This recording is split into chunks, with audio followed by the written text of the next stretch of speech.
Bien, pues con este vídeo comenzamos el segundo bloque del metabolismo y vamos a empezar a hablar de las generalidades del anabolismo. Recordamos que las reacciones anabólicas son aquellas en las que a partir de sustancias sencillas obtenemos sustancias complejas. Como se tienen que crear enlaces, se necesita un aporte de energía.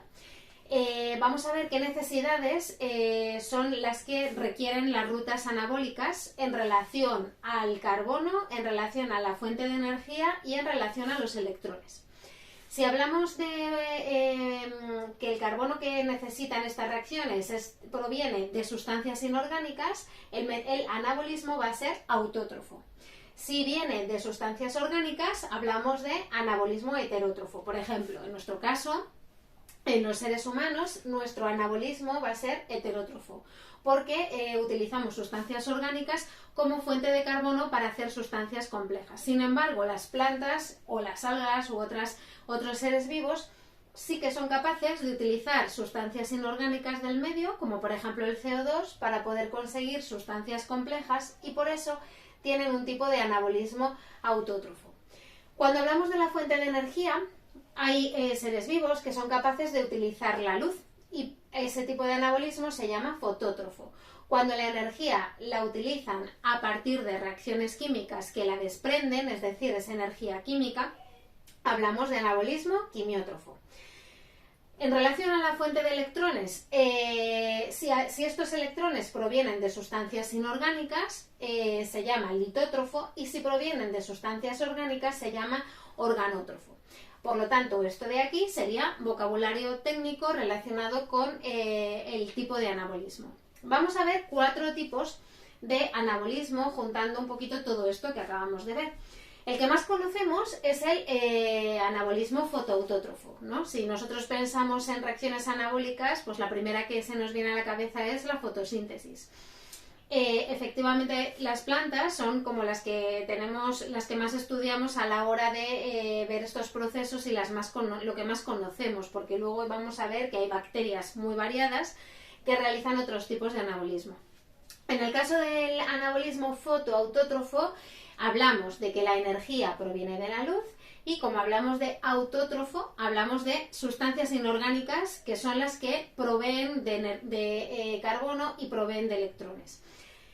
¿Qué sustancias inorgánicas son? Pues la fuente de electrones puede venir del agua o puede venir de sustancias inorgánicas como el ácido sulfídrico. En el caso del carbono, normalmente la fuente es el CO2 y a partir del CO2 vamos a ver cómo se pueden formar exosas.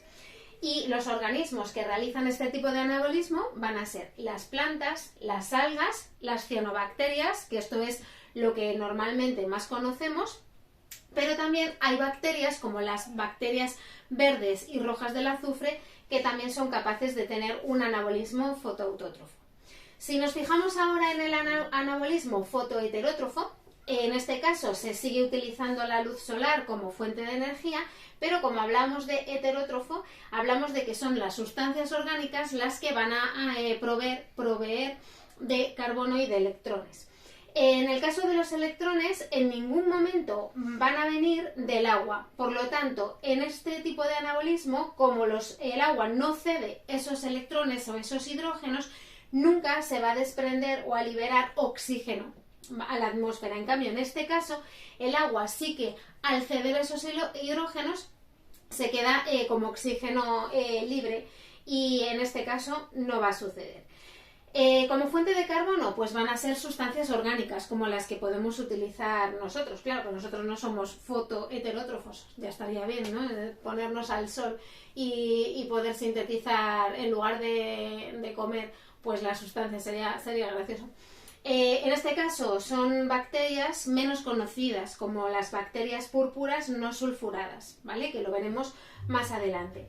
Otro tipo de anabolismo va a ser el anabolismo quimioautótrofo. En este caso, como hablamos de quimio, hablamos de energía que proviene de otras reacciones químicas, de reacciones exergónicas que desprenden esa energía y utilizan, ¿no?, esa energía para construir.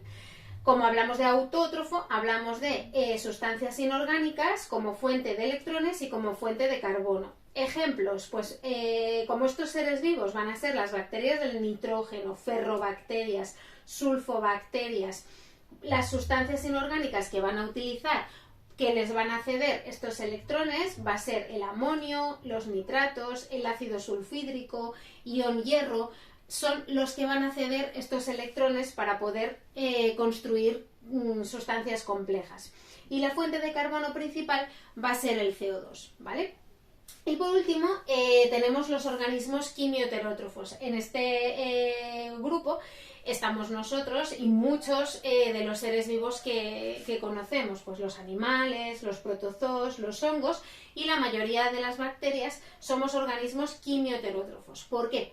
Porque utilizamos la energía a partir de reacciones exergónicas, es decir, reacciones que convierten sustancias complejas en sustancias sencillas, liberando esa energía y pudiéndola utilizar en reacciones anabólicas, y porque necesitamos sustancias orgánicas del exterior para poder conseguir estos electrones y este carbono como fuente de construcción, ¿no? Como si fuesen los ladrillos que se necesitan, los ladrillos y el cemento, para poder realizar sustancias más complejas. Bueno, pues con esto empezamos, como decía, los vídeos de anabolismo, y esto sería la introducción. Lo que vamos a ver en los siguientes vídeos va a ser pues ir viendo cada uno de estos tipos de anabolismo más en profundidad.